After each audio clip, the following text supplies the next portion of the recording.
আজ আমি আপনাদেরকে শেয়ার করেছি সমুদ্রের মাছ দিয়ে আলু দিয়ে সর্ষে বাটা। খেতে কিন্তু দুর্দান্ত স্বাদের, আর এটা কিন্তু একদম খুবই তাড়াতাড়ি তৈরি হয়ে যায়। তাহলে চলুন কেমনভাবে আমি বানিয়েছি পুরো ভিডিওতে গিয়ে দেখে নেওয়া যাক।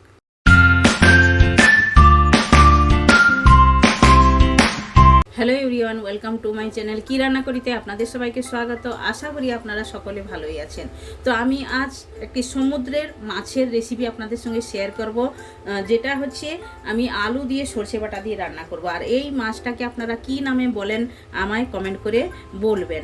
আমরা এটা মাদুলি মাছ বলে থাকি, আর আপনারা কি মাছে বলে থাকেন ওইটা বলবেন। এটা খেতে কিন্তু খুবই টেস্টি হয়ে থাকে, এটা ভাজাও ভালো লাগে, নাই তো সর্ষে বাটা দিয়ে ঝালও ভালো লাগে। তাহলে চলুন, আমি এটা নিয়েছি 250 গ্রাম নিয়েছি সমুদ্রের মাদুলি মাছ, নিয়ে ভালো করে পরিষ্কার করে লবণ আর হলুদ মাখিয়ে নিয়েছি।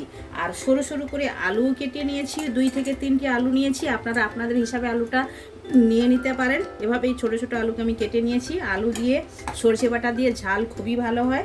তো এটা আমি এখন সাইড করে দেবো। আর যে মশলাগুলো লাগছে ওগুলো আমি আগে করে আপনাদের সঙ্গে শেয়ার করব।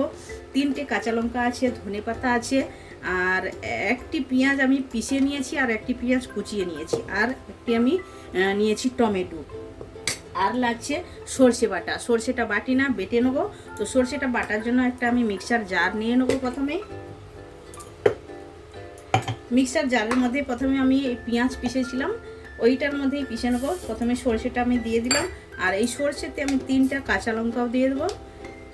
কাঁচা লঙ্কা দিয়ে সর্ষেটা পিষলে সর্ষে বাটা কোনো দিন তেতো হবে না। আর এটাতে স্বাদ মতো একটু লবণও দিয়ে দিলাম, আর আমি দিয়ে দেবো হলুদ গুঁড়ো দিয়ে প্রথমে শুকনো আমি সর্ষেটা পিষে নেবো, তারপরে আমি জল দিয়ে পিষবো। তো দেখুন সর্ষেটা আমি শুকনো পিষে নিয়েছি, এখন আমি জল অ্যাড করে দিচ্ছি। জল দিয়ে ভালো করে এটার পেস্ট আমি বানিয়ে নেবো। এভাবেই সর্ষে পিষলে একদম ভালোভাবে পিষা হয়।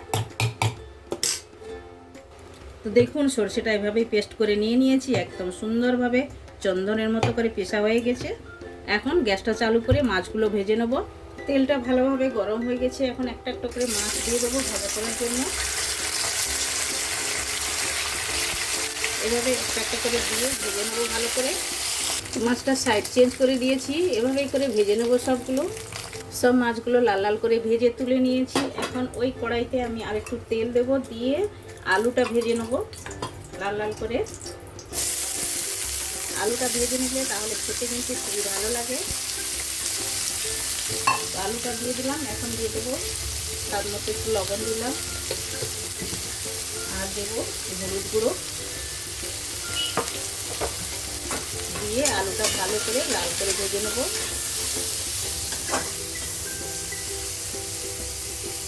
তো আলুটা লাল লাল করে ভেজে নিয়েছি, এটা এখন তুলে নেবো আলাদা পাত্রের মধ্যে।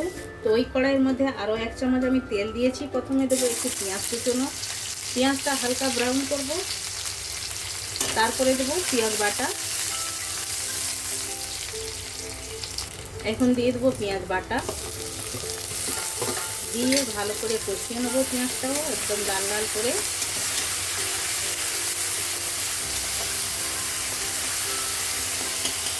পেঁয়াজটা লাল লাল করে ভেজে নিয়েছি, এখন টমেটোটা অ্যাড করে দেবো, দিয়ে এটাও নাড়াচাড়া করব। আর একটু স্বাদ মতো লবণ অ্যাড করে দেবো, তাহলে টমেটোটা তাড়াতাড়ি গলে যাবে। আগে আমি লবণ সর্ষে বাটাতে দিয়েছি, ওভাবেই দেখে দিতে হবে লবণটা। এখন দেবো 1 চামচ লঙ্কা গুঁড়ো, আর দেবো চুটকি বা হলুদ গুঁড়ো দিলাম 1 চুটকি, দিয়ে এটা ভালোভাবে কষাবো।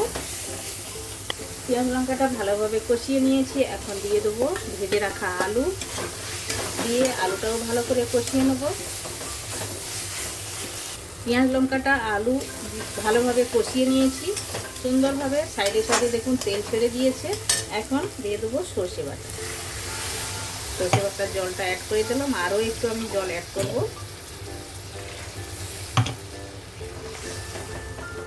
তো আলুটা দেখুন সেদ্ধ হয়ে গেছে, এখন আমি মাছটা অ্যাড করে দেবো।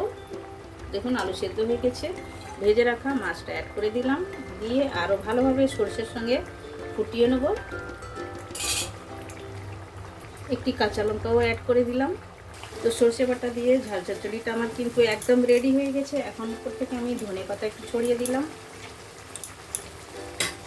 দিয়ে একটু নাড়াচাড়া করে দেবো। একদম সুন্দরভাবে হয়ে গেছে, এইভাবেই মাখো মাখো হবে। এখন প্লেটিং করে আমি আপনাদেরকে দেখাচ্ছি। সর্ষে বাটা দিয়ে সমুদ্র মাছের ঝালটা আমার একদম রেডি হয়ে গেছে, আর দেখতে যতটাই সুন্দর লাগছে খেতে অতটাই টেস্টি। গরম গরম ভাতের সঙ্গে তো একদম জমে যাবে। আপনারা বাড়িতে এবার এভাবেই সমুদ্র মাছ দিয়ে রেসিপিটা বানিয়ে খেতে পারেন। একবার বানান, খান, আর কমেন্ট সেকশনে গিয়ে কমেন্ট করে আমায় বলুন আপনাদের রেসিপিটা কেমন লেগেছে।